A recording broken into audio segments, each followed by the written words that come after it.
que rana. Let's do the rumba. Ay, ay, ay, ay, chiquita. Oh, querida.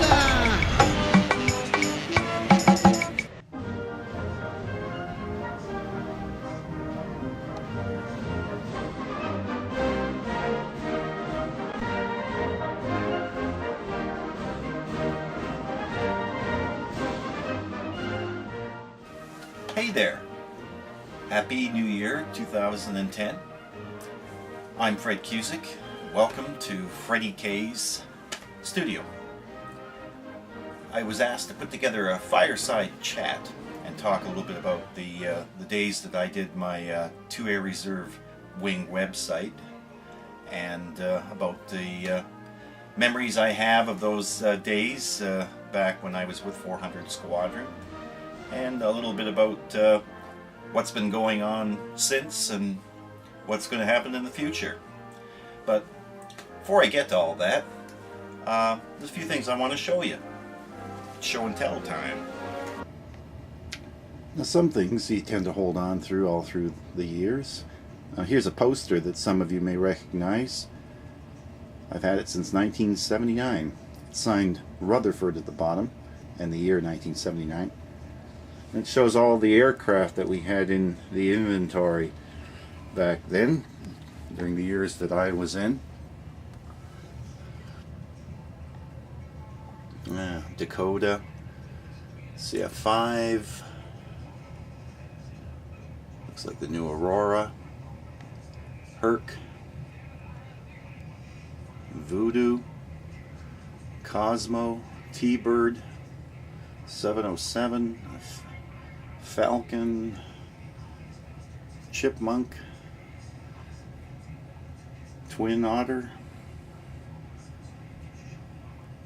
Caribou, and down there is our old otters, the Tutor of the Snowbirds, Starfighter, the old Argus, Tracker, and yes, even the old CF-100, the Clunk, was flying.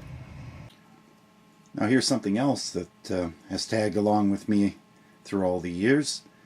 This was given to me at one of those Secret Santa type gift exchanges, a 400 Squadron Christmas party in the late 70s. I don't even know who it was from, but I kept it, and it's still in its plastic.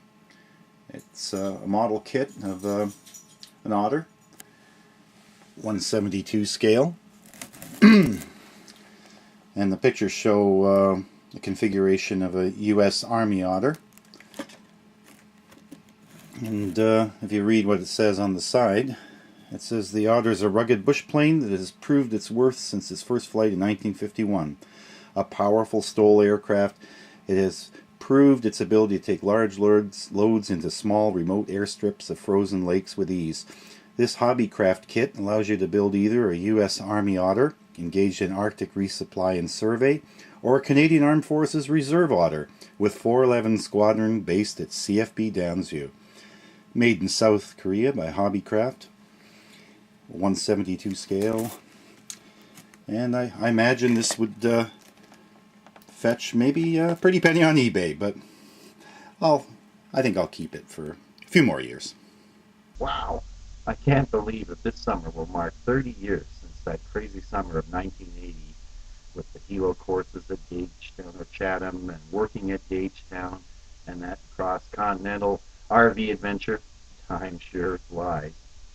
If you found your way to this message, then you've arrived either at my multi-topic blog, or found this as a podcast on iTunes, or at Bill Bishop's new unofficial 400 Squadron web pages.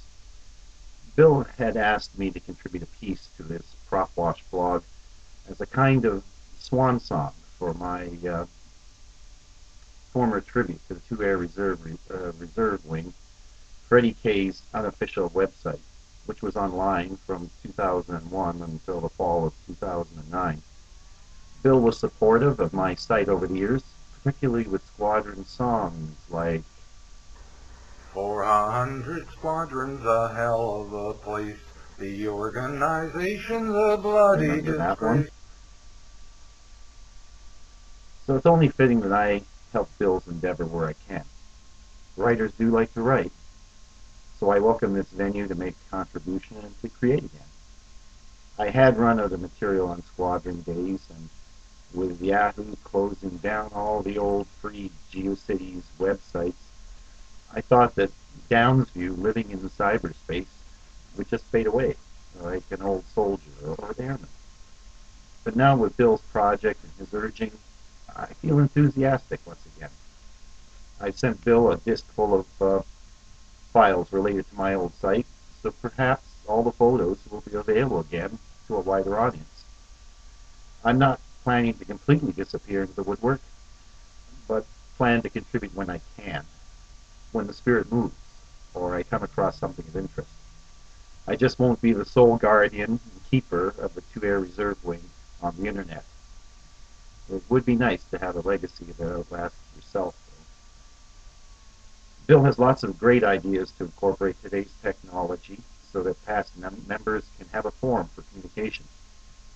Using RSS feeds, videos, allowing people to contribute directly to the PropWatch blog, having a then and now section where alumni can tell everyone what they've been up to since the Squadron days and today. Memorial section where departed members with family and others can read comments and stories about the departed, as well as photo albums and having current email addresses, etc. He plans to have a section for the Wing and 411 folks too, so they're not left out. Bill has mentioned some of what he has in mind, and I applaud the new interest and new blood. Collaboration is important in projects like this. Technology can be a wonderful thing. I got my first digital camera in 1998, and I remember being thrilled with this for web pages and emails. I could see then that film cameras were on the way out. I recall getting the first scanner and was keen to scan all my old Air Reserve photos and thus being able to share them with others. Then there was the Incredimail email application that allowed me to send out email newsletters with flashy graphics, backgrounds, photos, and fonts. I remember having guest books and Delphi message boards attached to my websites where people could post their own messages, seek what they were looking for, or send a greeting to a lost friend. That is until the .com meltdown occurred and all these companies that offered free stuff with little ways to make money saw their stock prices collapse and the services like message boards disappear. Or when a registry cleaning hard drive tune-up program deletes all my Incredimail files and the application. Or another tech failure erases all your email addresses. Well, then technology can seem more like a curse. Despite those frustrations, I realized that things happen for a reason, and there's a time and a season for them. Actions inspire others, and new things do appear that inspire others with ideas. One such thing is the ability of creating a 400 Squadron podcast today. Although my site is history, it's not quite dead. Several versions from the active years of 2002 to 2005 are archived at the following web archive. This link is to a 2002 version. The photos aren't there, but the text is intact. Go to web.archive.org and enter geocities.com/Squadron400. You'll find them.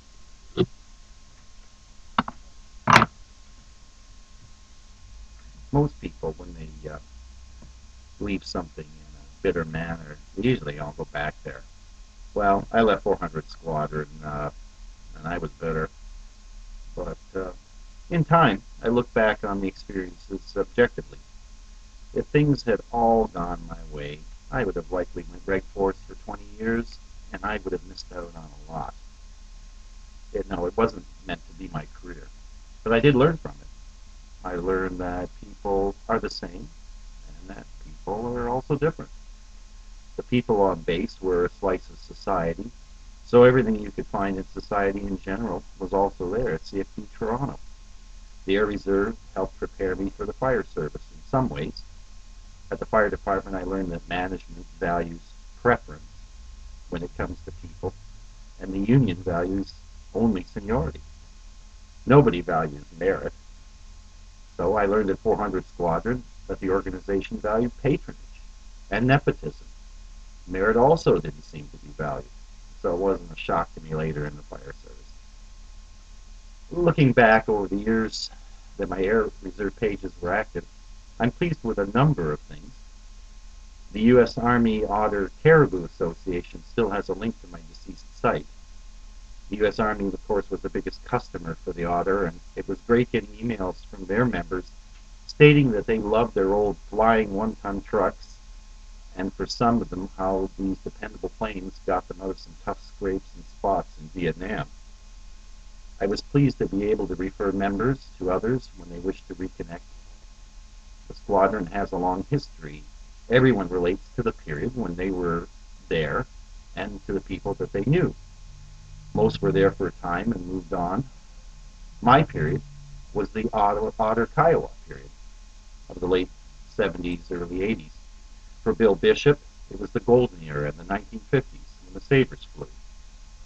Recent members might regard the Borden era with Griffins as the good old days. Often, the most contributions were not received from the people I knew, my 400 brothers, but rather from folks I barely knew or who were complete strangers. That is, until the process allowed me to get to know them. I think the farther in time you were removed from those days, or the more distant you are physically from the old buddies, or the more disconnected you are from them, then the more nostalgic you become. For instance, I had a recent communication with Lloyd Smith, who was in the unit when it was the 110 Army Cooperation Squadron. Now in his 90s, as he states, there can't be many of his era left. Indeed. And I'm glad there's a vehicle for him to try and connect with any that are left, and if not, disperse some memories that are lost from within.